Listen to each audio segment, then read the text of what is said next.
Well, I think that taking out Saddam, the death of Saddam Hussein and the end of the Ba'athist Party would have to be considered a good thing, other things being equal. The problem here is that of all the places in the world, other things weren't equal. So then you have to think about those other things. Would partitioning have worked? I don't know. I don't know the region well enough. I do know at the time I didn't believe that a national state in Iraq would work, and so I was against the invasion. I was against the conquest of Iraq, not because I liked Saddam Hussein, it's because I didn't believe that anyone could make a better thing of it. And I believe that I was entirely proven correct. Is there a case to be made that it's been made a worse thing? Yes. Certainly for Christians in America who sympathize with Christians in Iraq, the Christians are being liquidated. The Christians are being killed or they're leaving the country. Oh, and there's no freedom there. And we seem to have created a spawning ground for new 911 hijackers, right? I mean, what was not there before?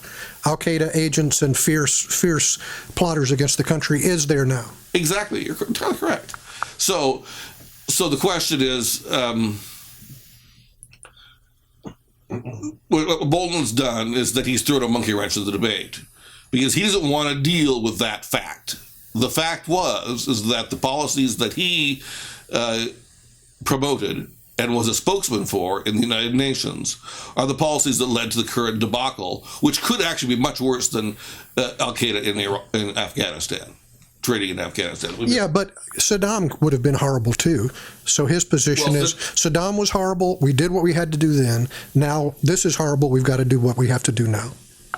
Well, that's a great. That is an arguable point. I mean, one could say that is a system that does something.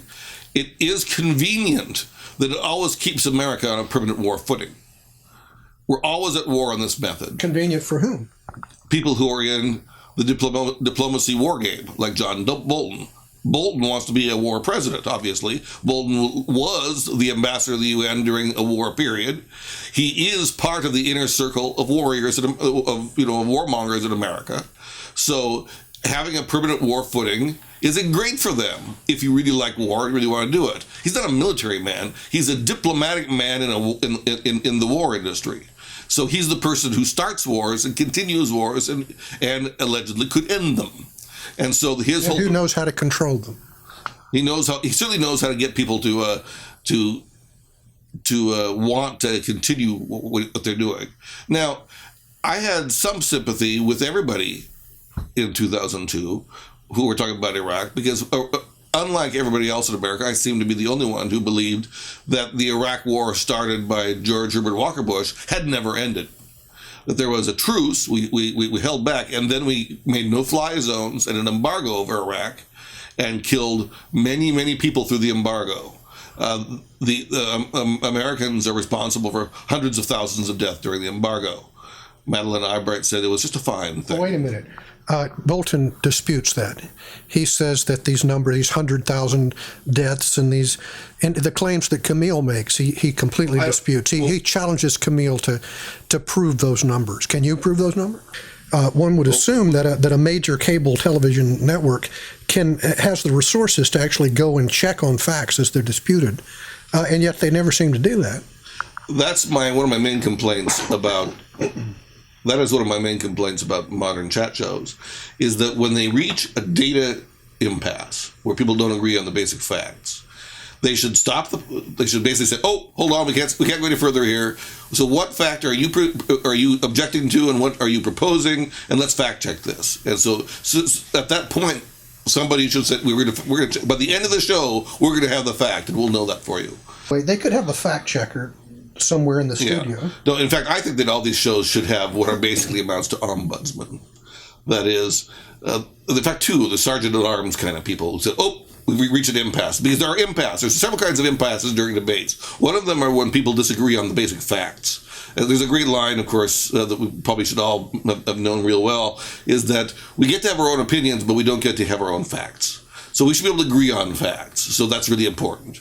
But the other thing is there's rhetorical impasses that happen when people when people get so worked up about their position or about their characterization of themselves or the other that they can't move on because they basically declared themselves to be enemies. And any real dialogue is impossible, as they basically have said on air already. They want to kill each other. That'll happen in a few minutes here. Well, why don't we watch a little bit more of this? No one's defending the dictatorship at all. Sure you are. No, absolutely not. George Orwell. There's a line.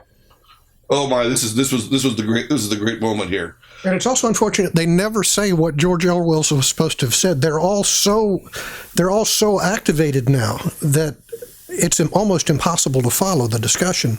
So you start projecting. I take it the viewer starts projecting his own biases onto all this random noise.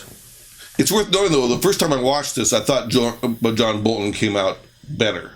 But now that I'm looking at it, he's the one who's throwing the turd bombs in the room. But he throws them off. His turd bombs work. He completely befuddles them. Right. Mainly because nobody wants to step on a turd bomb.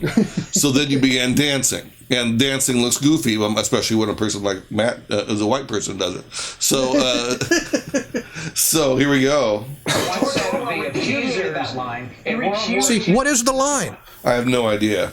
And the people interrupt each other in these shows way too much as well. And Kennedy hasn't even started talking yet. And she's the worst interrupter of all. She's cutest interruptus. Yeah. They were objectively pro-fascist. Yeah, you should read Orwell beyond the diaries that he wrote in World War II and read how heaven forbid. His diaries don't reflect what he really believed. You rejected that line. If you're going to okay, the line is well known. If something, you're objectively pro-fascist. I don't remember what the something is, but it's a very famous line. We can check. You want to fact check that? The Orwell quote they never quite say on the show is, "Pacifism is objectively pro-fascist." This is elementary common sense. If you hamper the war effort of one side, you automatically help that of the other. Nor is there any real way of remaining outside such a war as the present one. In practice, he that is not with me is against me. Okay, that's the famous Orwell line. That's what Bolton is arguing. Now, the interesting thing is that no one on this panel, and not me, we're not pacifists.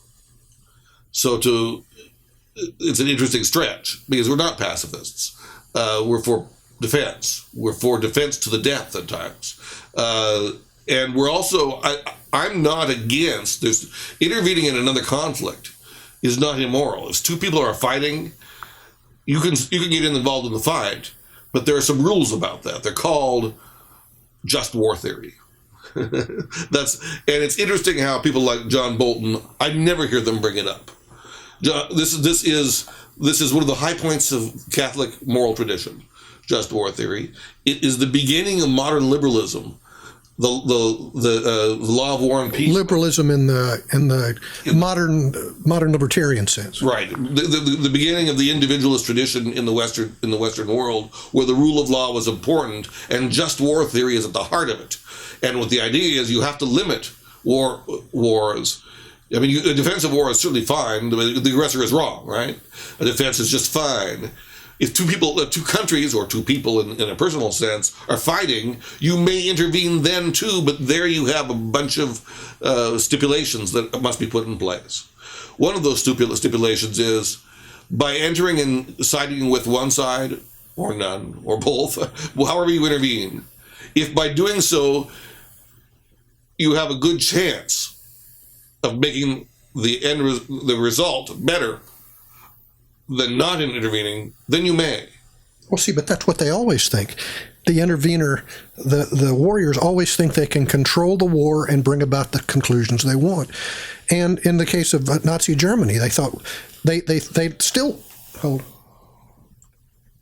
look at it as a victory, even though an even worse tyranny developed straight on the heels of World War II, the Soviet Union. Right. So, well, that's what they want to do there, is that they actually wanted to cut the costs of the war. We could have fought the war without the Soviet Union. We could have let the Soviet Union go down. It would have been a longer war. FDR did not want that, so he allied himself with the devil. But of course, many people in America, including many people who are friends with FDR, didn't think that the Soviet Union was the devil. They thought the Soviet Union, in fact, was the new millennium coming into existence, and they had to ally with them. Well, anyway, my point is, everybody always thinks that they're going to make things better. All of these war advocates like Bolton and Crystal think, yes, this is just war. It is a just war because we're Americans and we know how to make it better. Right. They say that. There's no reason to believe them in most of the cases. I didn't believe them at the time. And in fact, once again, in 2002, when this was a live issue and I began blogging about it extensively, I didn't want to talk about the question of do we go to war? Because we were at war. Iraq was the enemy of the United States. The question is, how do we conclude the war? And what the administration, the Bush administration, and people like John Bolton were advocating was the conquest of Iraq to end the war. That was one of the options. One of the other options was just to continue the embargoes and no-fly zones forever and just treat these people like absolute shit. Or the other would have been to just pull out. Now, I was in the arguing that no good could come of toppling of the Saddam Hussein regime. Not because Saddam Hussein was good, he was evil, but because what would replace it would have been more evil. That was my belief, is that we could not contain the Mideast. We, Americans, don't know diddly squat about the Muslim squabbles. And Sunni and Shia hatreds go back almost to the time of Muhammad himself. As soon as Muhammad kicked the bucket, what happened? So we do nothing, even though Saddam is amassing nuclear weapons and plotting and supporting terrorists and more or less acting as a incubator for the people who are going to hurt us. We just sit back and do nothing. Well, the real incubators of our enemies, of American enemies, was Saudi Arabia. Okay, let's get this straight. Our enemies have always been the Saudis. The fact that our presidents hold hands with them is, I think, very interesting. So that's just wrong to say that Iraq was our ally in the 1980s. We gave them, that is, the United States government. Rumsfeld went to Saddam Hussein and gave him chemical weapons. Okay, so this is not an example. Is this in dispute? No one who knows anything history isn't. We have pictures of Saddam Hussein and Rumsfeld shaking hands, and the chemical deal is well known. As my friend Jim Monteith used to make the joke, why did we know there were weapons of mass destruction in Iraq? Well, we had the receipts. That is very close to the truth. The fact is that they didn't have a nuclear program that was much of anything yet, and they were. Well, see that again. What the conservative pragmatists are going to say is, we take the steps as they come up. We can't control what evil people do, but we can try to respond to what the next new thing that the evil people come up with. Yeah, it's a recipe for always being involved elsewhere and basically spending the money of the American people on doing badly.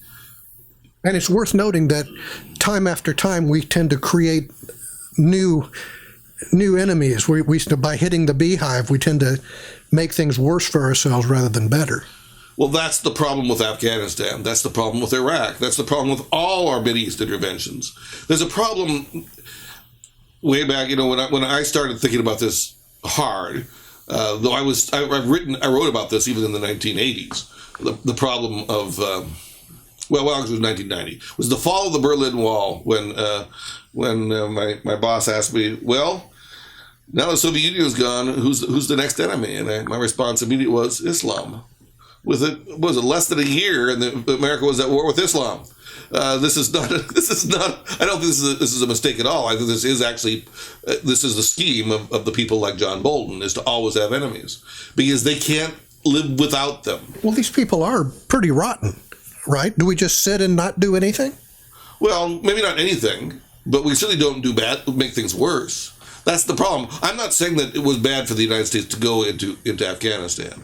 I'm saying it was bad to try to rebuild the whole damn country over and over and over again, and to be there for a long time. Also, they gave up on fighting Osama bin Laden for a long time. They didn't really make a concerted effort because they got distracted by the Iraq War. The Iraq War was the major distraction for making the Afghanistan war even worse than it was. So America, people like John Bolton, I think, are just simple incompetence. And the only way to have made the Iraq conquest, the conclusion of the Iraq war, work would have been to have a brilliant diplomatic background and mandate going in. Basically, America, my argument at the time was the only way to make it work in the Mideast was to go in there and say, look we put up and set up Saddam Hussein. He's been awful for you people.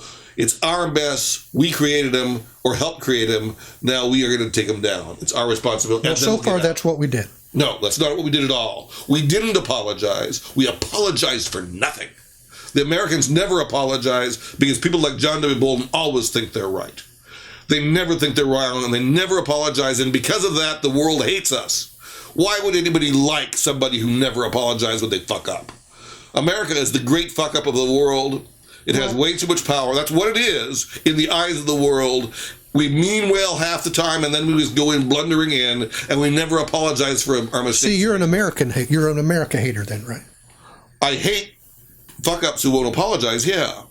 People who make mistakes should apologize for them. Well, where was Saddam's apology? Where was where's Hitler's apology? That's not our responsibility. Our responsibility is not for the idiots as our enemy. Our responsibility is for the idiocies of ourselves. We don't make them. People like John W. Bolton. Why do I call him John W. Bolton? I don't know what his middle name is, but John Bolton. They just go for idiocy after idiocy, and they never apologize. They never admit mistakes. They never. And I think, in a sense, it was his core, the diplomatic end of the administration, where the biggest mistake was made. Is that it's they who took on the high and mighty route rather than the humble route. The humble route, I think, should have been played up, even as mass violence was gone to bring down the Ba'athist regime. Now, I'm not saying this was better, because I still didn't know how they were going to make Iraq better. But I said, if you were going to conquer Iraq, you had to do it right. They didn't do it right. They expected Iraqis to be dancing in the street. We heard this from Shady, I think, himself. There was a lot of people in the Bush administration who were saying that the Iraqis would welcome us. Well, the welcome was half-hearted at best, and there were a lot of people shooting at us, and so that was all very goofy. The amount of delusion on the part of the Bush administration going into the Iraq War was silly. Well, see, here are the two things I hear them saying now. We're not going to make apologies for getting rid of Saddam. He was awful. And if you're going to make apologies for it, well, that's on you. And the other one is that it's Obama who has dropped the ball, that we had things in hand and then Obama has fucked things up. Well, that doesn't seem very plausible to me. For one thing, if you don't see that you're part of the blame, then you are a fool. So why are we listening to you in the first place? And that's actually the big question we should ask ourselves: is why do we listen to John Bolton or Crystal or right? These people have discredited. The war has been discredited. Well, what they say is all we ever argued was Saddam was evil. We needed to get rid of him. How has that been discredited? Well, that's not discredited, but that's not all they were saying, and that's just a lie to say it. I mean, that's just not what they were saying. Crystal was actually saying that it would be almost paradise on earth if we invaded. Okay, so Matt is really activated now by this Orwell quote. Yeah, and that's kind of sad in a way, because the quote is directed at pacifism, and instead of wondering whether Orwell always stuck to that quote, which is his deal, was that Orwell later on objected to that earlier opinion. But what's more important is that pacifism is irrelevant for libertarians. And the idea that Saddam Hussein is the same kind of enemy that Hitler was is insane. Oh, he's worse than Hitler. But that's obviously not true. For one thing, he didn't attack us. He attacked his own people. Yeah, so did Hitler, so did Stalin, so did, in fact, the United States government. During this period, the United States government had been doing all sorts of interesting things with their people. So I'm not so sure this is the best thing we want to get into. As soon as the Japanese bombed Pearl Harbor, what do we do to American citizens of Japanese descent? We put them in concentration camps. Yeah, we put them in country club concentration camps. Yeah, they were country club, all right. And basically, the locals took the land these people had too. This was a huge land grab, property grab, and as well as a personal freedom violation. So you realize by comparing the United States actions to all of these horrific actions, you're coming off as a America hater, right? That's fine. Because if a person doesn't have a little hatred for the country that he's in, that person has no soul. That person is a flap in the wind, will be blown by any dictator with big enough windbags. Why should that be true? If you don't, what if our country's better than those countries? Why should we hate it? We should hate our crimes, and we should not want to repeat them. That's all I'm saying. And loving our crimes because they're ours, well, that's a little thing. I won't go that far. Critical questions that have to be answered. Right. I think the critical question is, critical one. Explain to me why you believe Saddam Hussein should still be in power in Iraq today. I don't. He's dead. So let's move on. Well. That's okay. So basically, John Bolton comes out and basically says that he's defending the war in terms of Saddam Hussein was a dictator. We need to bring him down. And by doing that, John Bolton is denying any prudential calculation in just war theory. He basically says there's a bad guy, we can kill him. And the fact that after killing the bad guy, a lot of other bad guys turned the place into chaos and a war of all against all, or just utter mayhem.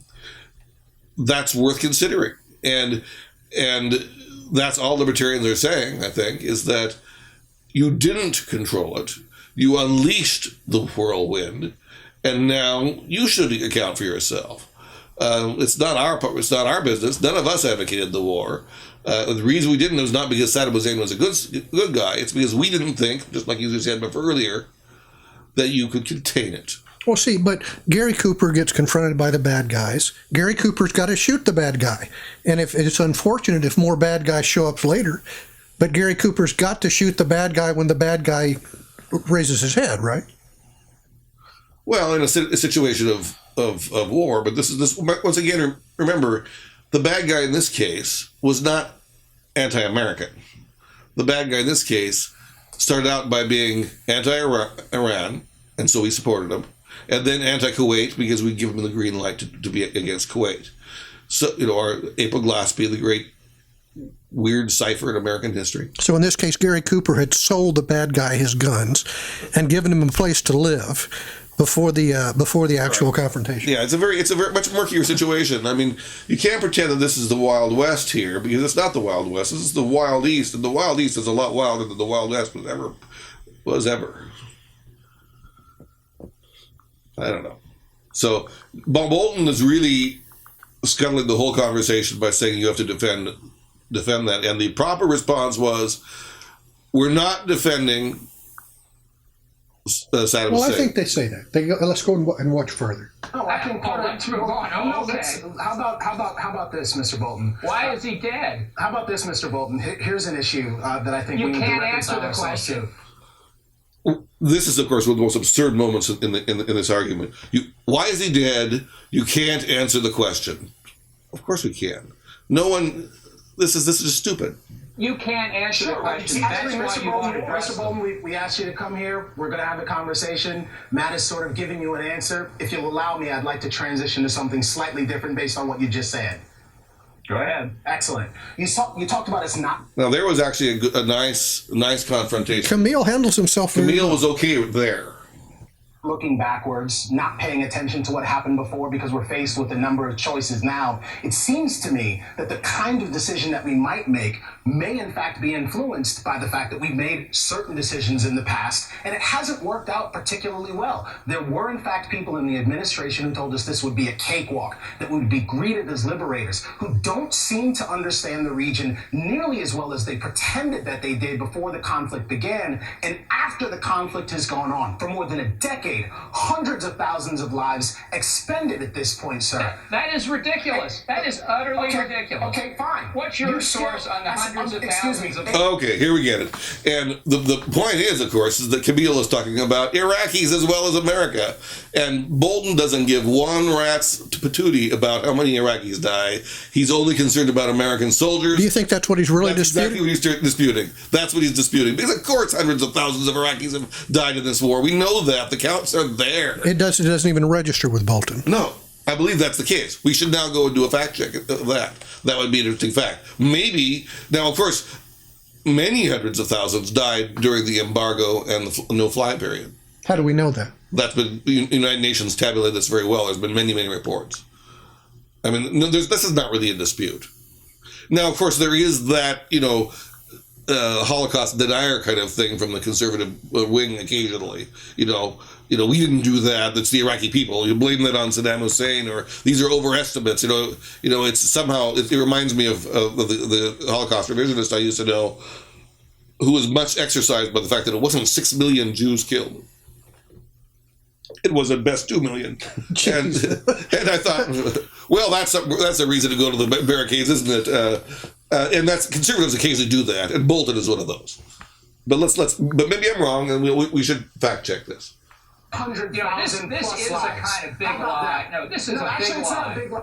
It's a big lie, according to him. That's an important thing, because of course a big lie is what was the Nazi propaganda theory, is what you told to get your way in the world. So basically, he's accusing libertarian independents here of being like the Nazis and propagandists. Mm-hmm. So this is how nasty he's gotten. He went from objectively pro-fascist to making another Nazi reference. Let's say You it's a don't have a mistake. source for it. Then tell me your source. Sir, again, the source. Tell me your source. Okay, The no, number is I'm going to stop you both right now. Now, this is a place where a cable news channel with presumably hundreds of thousands of dollars of research funds at their fingertips could take a moment and say, do we have any sources on that? Yeah. It's also probably something that Camille should have had a citation for. Well, what we hope is that Camille's going to come back to future discussions with the citations under his belt. Yeah. One of the problems here, though, of course, is, how many thousands when? I mean, it's been vague at this point what period of time we're talking about. And what is it that Bolton is demanding facts for? 100,000 people died. 100,000 125,000, whatever the figure. Iraqis. He wants to say, no, there's no way that many Iraqis. Well, he didn't say, no one said who died. See, and I think Camille is just obviously thinking that anyone who dies in the war counts, and Bolton's thinking if it's Americans is the only one who counts. That would be my guess. So we should really fact check this. Hold on 1 second. Why don't you give me your source? Why don't you give me your number? If you're so accurate with your math, hold on a second. If you're so accurate with your math, why don't you give me a number? And why don't you justify that? So you're telling me a completely destabilized Iraq now is better than where it was in 2002? I'm not responsible for Iraq today. That's because of what Barack Obama did in withdrawing American troops. Oh, that's interesting. At the beginning of the interview, he didn't want to point any blame fingers at Obama at all. You're right. But he gets to play this card now. Yeah, he played the card. That's true. It's what partisans do. Okay, Bolton, it's a big lie to say there were over 100,000 deaths during the Iraqi war. Now, what we're really talking about here is the conquest of Iraq, the Iraq after 2003, and this is what we know. We're not talking. How many Iraqis died? That's what I'm interested in. Iraqi Family Survey, Health Survey, 151,000 violent deaths from March 2003 to June 2006. Lancet survey, 601,027 violent deaths out of 6,554 965. Lancet is the British medical journal? Yes. March 2003 to June 2006. Opinion Research Business Survey believes there's 1,033,000 deaths as a result of the conflict from 2003 to 2007. The PLOS Medicine survey says approximately 500,000 deaths in Iraq as a direct or indirect result of the war, up to 2011 at that point. So there's disagreement, but they're all over 100,000 if you count Iraqis. Of course, if you're counting just American casualties, then it's very low. A total of 4,486 U.S. service members were killed in Iraq between 2003 and 2012. But that's not what But see, Americans didn't kill all those people. It was the horrible terrorists who killed them. Well, you can always say that, but you can't deny that the conflict and the conquest killed those number of people. You could also say that how many people would Saddam Hussein have killed if he'd been in office longer, and he would have killed people. But it's also true that he would have let Christians go into public schools and pass out Christian proselytizing literature, whereas now they're being rounded up and killed. So if libertarians, by opposing the conquest of Iraq, are objectively pro-Islamofascist, John Bolton, by promoting this war, is objectively anti-Christian. That's very nice. It has the same merit. I'm not saying that it has merit. You're right, Mr. Spock. That does seem to follow, doesn't it? Yeah, so that's just, I wouldn't know our gloating about this is probably not something we want to keep on here. But that would be my point against John Bolton. And I think Bolton is just so obviously wrong here. And well, he's doing the progressive trick of jumping from one desperate contradictory argument to the next as it seems to suit the moment. Well, it's not a progressive trick. It's what anyone does when they're desperate. It's the sign of desperation. If you want to seem like you're winning, actually, it's very much like an actual combat. If somebody attacked me in the street, unless they had a knife and I had a cane, I'm going to use that cane, not merely knock the hand, I'm going to beat that person to a bloody pulp. I will probably go total war on that person. And if the cane breaks, I'll stab him with the stub. If the stub gets stuck in his stomach, I'm going to start kicking him. I mean, as soon as we go to total war, you just try everything. That is one of the things when people do when they go total war. Bolton is at total war with libertarians on the subject of foreign policy, so he has no respect for So anything you can throw, anything you can throw, whether it contradicts the thing you threw a minute ago, right, is all is fair. Right. And you mentioned progressives. But that's a common tactic on most of these political chat shows, right? When you consider the person you're arguing with an enemy and you want to win at all costs, that's what you do. You throw everything and you throw it quick. And it's hard to deal with it. You don't come out looking good. The defender, let's say you're defending against a barrage, and you don't look very good. I mean, it's hard to look good when you get to this level here. And in fact, I would suggest, my advice to all those people is to take a breath and not scream at your opponent. And said, actually, they do tend to look pretty bad once they all start yelling together, all three of them. And in fact, I think that every one of these people here looks bad next to Bolton, and Bolton has barely just thrown out the turd-bomb, and he throws out a number of them. Basically flaming sacks of dog shit, and they're stabbing it directly. That's what it looks like. But really, Bolton is actually. When I first watched this, I thought Bolton won because that's the way it looks on television. But the truth is, Bolton is entirely incorrect. He has actually been nasty from the beginning. You libertarians, he has the you ploy, and then he goes for the data contradiction, even though their figures are almost certainly correct. But why do you think it looks like Bolton is winning here? Is it because the three libertarians look so silly, frantically trying to stomp out the burning bags of horse shit? Yeah. So what's the right strategy? What's the right rhetorical response? Well, it's not as if I'm practiced at this, but I have occasionally in the past tried to be more calm than my enemies. They do all that getting so activated is right. part of it. And of course, me, I get active when I get pretty animated too, and it doesn't help that they all talk over one another. If Kennedy would back off and because I don't think I like her, but if you're stomping on, like at one point Camille tries to make a joke that would have actually been a nice little rhetorical victory, and she steps on it before he can finish. Yeah. There's a problem. I mean, everybody has this problem, and Kennedy has it more than most people I've seen on television, is the need to always be involved in the conversation. And that's once again, with a person throwing turd bombs, maybe the thing to do is to back away and point to the floor and said, "Are these yours?" not stamp them out and pretend that they're your problem. So Bolton got the running, and that's how it works.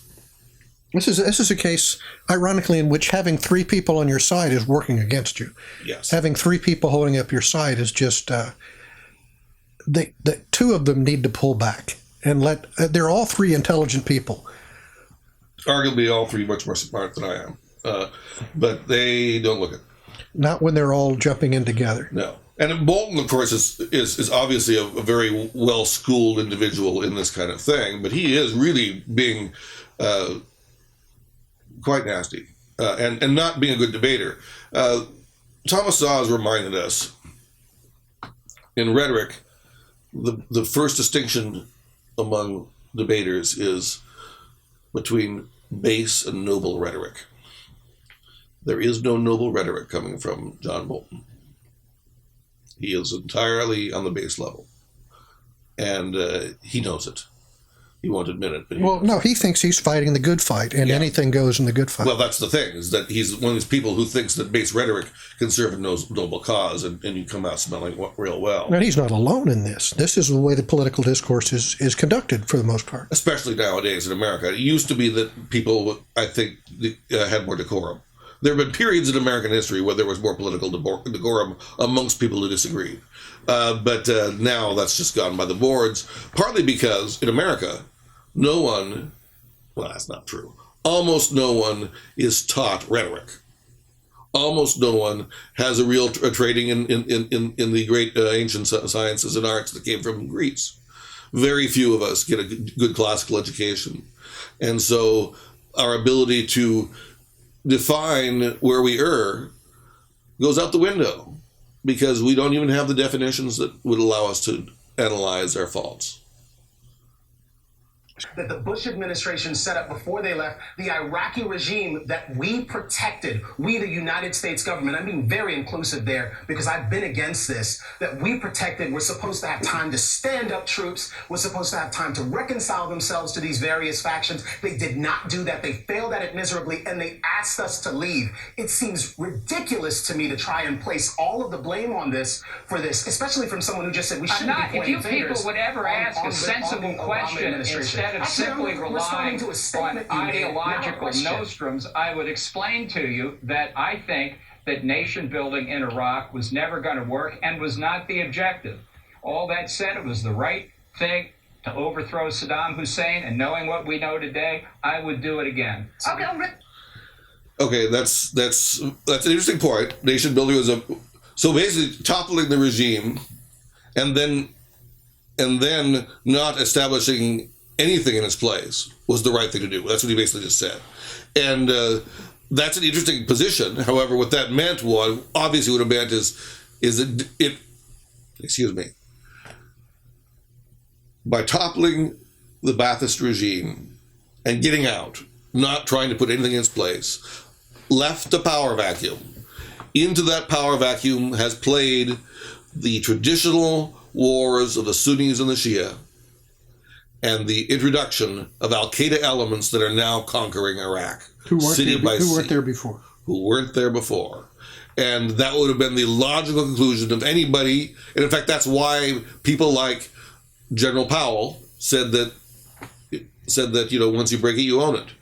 That's an understandable and reasonable position to be in. I'm not saying it was the right thing, but I'm saying it's a reasonable position, and it looks more reasonable than John Bolton's position, because just killing somebody and getting out has this problem of what you put in its place. Well, that's presumably why we don't go around assassinating Kim Il-jung or whatever his name is now, because we don't know what's going to replace it. Yes. Okay, but by the way, Donald Rumsfeld has gone on the record and said you wouldn't assassinate Saddam Hussein. Instead, you would spend thousands and thousands of lives and billions of dollars. And that seems like an absurd justification. Look, he's going to actually restate. He's not going to start where he should have started off for. There's two important issues here now. Okay. He's not going to actually make the theses that he should have made at the beginning. Okay. But did not. There are two issues here. Was it right to overthrow Saddam Hussein? And then second, what happened after that? And you're conflating the two, and that's a huge mistake. I just don't see how you separate the overthrow from what happens afterwards, because of course there's a post-war. Well, that's perfectly obvious how you post-war. separate it, because there were alternative courses that you could have taken. For example, instead of setting up a coalition provisional authority, we could have simply turned the government of Iraq back over to Iraqis from the diaspora for the opposition within Iraq, and kept our military there essentially to hold the ring, but put political responsibility back in the hands of Iraqis. That's what I thought we were going to do. In that case, the only We didn't objection do would it. have been taking out Saddam Hussein. That's the only objective in a scenario like that. The It seems really objective strange was me. to Although that remove would a actually be threat better than to where we are international today. peace and security that had used chemical weapons against its own people, had used chemical weapons against Iran during the 1980s, and that had kept together, even after UN inspections, 1,000 nuclear scientists and technicians whom Saddam referred to as his nuclear mujahideen, who had the intellectual capital to rebuild a nuclear weapons program. And if you think Iran with nuclear weapons is bad, think about what it would have been like to have two nuclear powers like that in the Middle East. Sweet. Well, that's his main point. That's an interesting point. Now, there's a few things here. So he wants to separate the overthrow of the Baathists from what you do in response. And he gave what he would have done, I guess, which would have been to have a marginally different government, to have not a coalition government, but give it over to opposition to the Baathists and some Iraqis who were in America, and put them back into Iraq and have them rule, and then you'd have some forces. That's an idea. He doesn't mention the more reasonable position, which was, I don't think that would have worked, by the way. I just don't see it. I don't see it happening, because for the simple reason that the area is too unstable, and it would have been easier, I think, to make three governments. We didn't want to do that for I believe only one reason, is that we didn't want to have America didn't want to have a mess with Turkey. Turkey didn't want to have an independent Kurdistan, because then it would have given, they would have had to think about giving up part of their territory. They didn't want to give up any territory, because like all nations, they're greedy and have a lust for territory, and that's just, it's human nature, and it's wrong, and it's evil, but that's the way it is. And same with Iran. So to avoid that problem, they did come up with something very similar to John Bolton's, but John Bolton says that his idea was somewhat better. I don't think either of those would have worked. I think we'd be in the same position we are now, pretty much. And then he said, without toppling the Ba'athist regime, we would have been left with an Iraq under a dictator with nuclear weapons. And he says, if you can imagine what two powers in the Mideast, then it's just an awful, awful thing. Actually, probably would have led to stability, because when there were nuclear weapons in America and nuclear weapons in the Soviet Union, what happened? We didn't all go to war, because war was mutually assured destruction. And what people like John Bolton don't like about having weapons in other countries is because we can't go and attack them anymore, because they can really hurt us then. And that's the deal, right? Is that they want to be able to go into other countries and remove people in power, and that's their raison d'etre, and they think that they're on the side of all that's good and true. However, what a nuclear power has is an ability to tell the United States to fuck off, and they don't like that, because they don't want to fuck off. That's the deal. I don't like the fact that bad guys have nuclear weapons, but I'm not really thrilled about anybody having nuclear weapons. But once somebody has them, it's hard to put them back in the bottle. Only one nation, I think, has put the nuclear bombs away. Right? South Africa. South Africa disarmed themselves in nuclear weapons. But we know without any official declaration that Israel has nuclear weapons, and so having three nuclear powers in the Mideast That's might be more stabilizing than having dictators in every country. I don't know, but all I do know is that I don't think that he gives a very credible case for his great goal of taking down Saddam Hussein, because I don't think that his case for a stable Iraq is possible. And an unstable Iraq, I think, is going to be worse than Saddam Hussein.